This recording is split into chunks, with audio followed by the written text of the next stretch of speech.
கர்த்தருக்குள் அன்பான தேவ பிள்ளைகளே, ஆண்டவரும் இரட்சகரும் ஆகிய இயேசுவின் நாமத்தில் உங்களுக்கு என் அன்பின் வாழ்த்துக்கள்.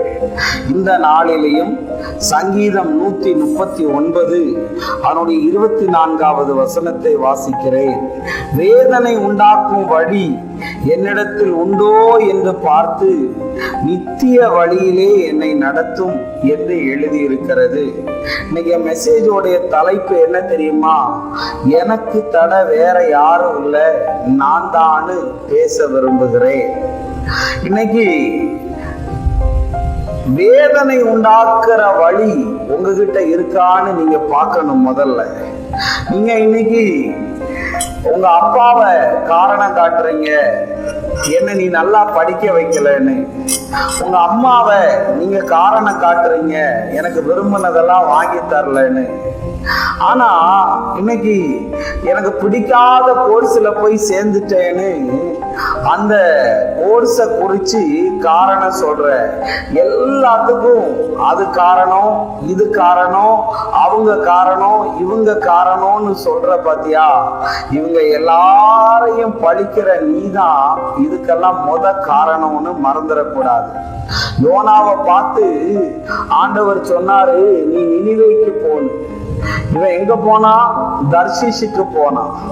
அங்க போகும்போது அந்த கப்பல்ல ஏறி இவன் நிம்மதியா படுத்து தூங்கிட்டு இருக்கிறான். அங்க இருந்தவங்களுக்கெல்லாம் இவனால பிரச்சனை, இவனுக்கும் பிரச்சனை. பாத்தீங்களா? கப்பல் உடையறதுக்கும், கப்பல்ல இருந்து சரக்குகள் வெளியே போகிறதுக்கும், கப்பல்ல உள்ளவங்களுக்கு ஆபத்து வர்றதுக்கு காரணம் யாரு? இந்த யோனா. ஆனா பிள்ளையும் கிள்ளி விட்டுட்டு தொட்டிலையும் ஆற்ற வேலை அநேகருக்கு. இன்னைக்கு நீ நல்லா யோசிச்சு பாரு, உனக்கு தடை யாருன்னு. உனக்கு மூடு வரும்போது ஈன்னு சிரிக்கிற, மூடு போயிடுச்சுன்னா ஆன அல்ற.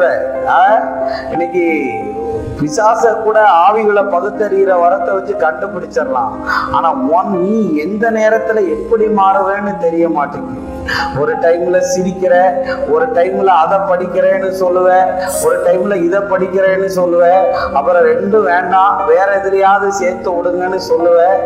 எல்லாத்துக்கும் தடை நீதான். அந்த சூழ்நிலைய காரணம் சொல்ற, உன் கூட இருக்கிறவங்களை காரணம் சொல்ற.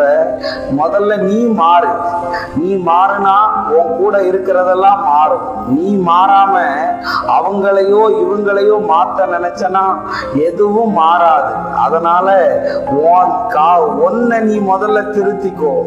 அவங்களையும் இவங்களையும் சொல்றத விட்டுட்டு வேதனை உண்டாக்குற வழி என்கிட்ட இருக்கான்னு பாரு. வேதனை உண்டாக்குற காரியங்கள் என்கிட்ட இருக்கான்னு பாரு. பிரச்சனைய பண்ணுகிற காரியம் என்கிட்ட இருக்கான்னு பாரு. ஓ, என்ன கஷ்டப்படுத்துகிற காரியம் என்கிட்ட இருக்கான்னு நீ உன்னை பாரு. நான் எப்பவுமே சொல்லுவேன், கண்ணாடிக்கு முன்னாடி நின்று உன்னை நீ அலங்கரிக்கிறத மாதிரி இயேசுவுக்கு முன்னாடி நின்று உன் குறைகளை நீ பார்த்து திருத்திக்கோ. உன் தடைகள் மாறும், அற்புதத்தை நீ காண்ப. நம்ம ஜெபம் பண்ணலாம். அன்பான நல்ல ஆண்டவரே, இந்த நேரத்துக்காக உமக்கு நான் நன்றி சொல்லுகிறேன். ஆண்டவரே, நீர் எங்களோடு பேசின நல்ல வார்த்தைகளுக்காய் நான் நன்றி சொல்லுகிறேன் அப்பா. ஆண்டவரே, ஒருபோதும் ஷபரபா லபா ஆண்டவரே எங்களுக்கு நாங்களாய் தடையாய் இராதபடி கர்த்தர் எங்களை அற்புதமாய் வழிநடத்தும். இயேசுவின் நாமத்தில் வேண்டுகிறேன் நல்ல பிதாவே. ஆமென், ஆமென், ஆமென். God bless you. கர்த்தர் உங்களை ஆசீர்வதிப்பார்.